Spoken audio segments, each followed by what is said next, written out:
Arctic অঞ্চলের কৌশলগত দ্বীপ গ্রিনল্যান্ডকে ঘিরে বিশ্ব রাজনীতিতে আবারও উত্তেজনার সুর।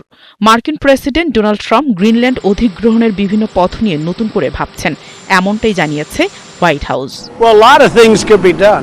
মূলত গ্রিনল্যান্ড অধিগ্রহণের সম্ভাব্য নানা পথ নিয়ে আলোচনা করছে মার্কিন প্রশাসন। এর মধ্যে আলোচনা এসেছে সামরিক হস্তক্ষেপের মধ্য দিয়ে ভূখণ্ডটি দখলের বিষয়টি, আর সেটি নিজেই জানিয়েছেন ট্রাম্প। আর এরপরই এই পরিকল্পনাকে ঘিরে ইউরোপ জুড়ে শুরু হয়েছে তীব্র প্রতিক্রিয়া। ডেনমার্কের অংশ গ্রিনল্যান্ড দখলের যে কোনো চেষ্টা ন্যাটো জোটে বড় ধরনের সংকট তৈরি করতে পারে বলে আশঙ্কা করছেন বিশ্লেষকরা। ভেনেজুয়েলার প্রেসিডেন্ট নিকোলাস মাদুরোর সঙ্গে যা হয়েছে তাতে গ্রিনল্যান্ড তো বটেই, ডেনমার্কের মানুষও খুবই আতঙ্কিত বোধ করছে। যদি ভেনেজুয়েলায় যুক্তরাষ্ট্র এমন কিছু করতে পারে, তাহলে গ্রিনল্যান্ডেও একই ঘটনা ঘটতে কতক্ষণ লাগবে? এখন এই প্রশ্ন সবার মনে ঘুরছে।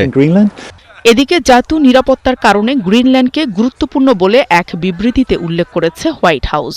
একই সঙ্গে আর্কটিক অঞ্চলে প্রতিদ্বন্দ্বীদের, বিশেষত রাশিয়া ও চীনের প্রভাব মোকাবেলার জন্য এটি জরুরি বলে জানিয়েছে ওয়াশিংটন। এর জবাবে ডেনমার্কের প্রধানমন্ত্রী সতর্ক করে বলেন, যুক্তরাষ্ট্র যদি গ্রিনল্যান্ডে হামলা চালায় তাহলে তা ন্যাটো জোটের সমাপ্তি ঘটাবে।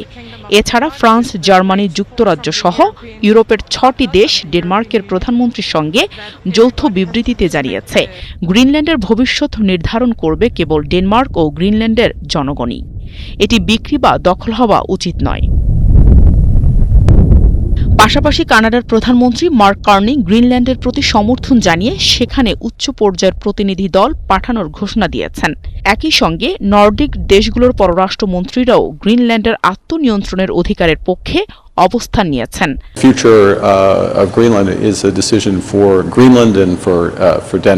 গ্রিনল্যান্ডের ভবিষ্যৎ একমাত্র গ্রিনল্যান্ডেরই, একইভাবে ডেনমার্কেরও একই সিদ্ধান্ত। এটি একান্তপক্ষে তাদেরই সিদ্ধান্ত, অন্য পক্ষের হস্তক্ষেপের অবকাশ নেই এখানে। পাশাপাশি আমেরিকার কিছু কংগ্রেস সদস্য ডেনমার্কের প্রতি দায়িত্ব ও সংহতি বজায় রাখার আহ্বান জানিয়েছেন। নাহিদা রিন্থি, ৭১।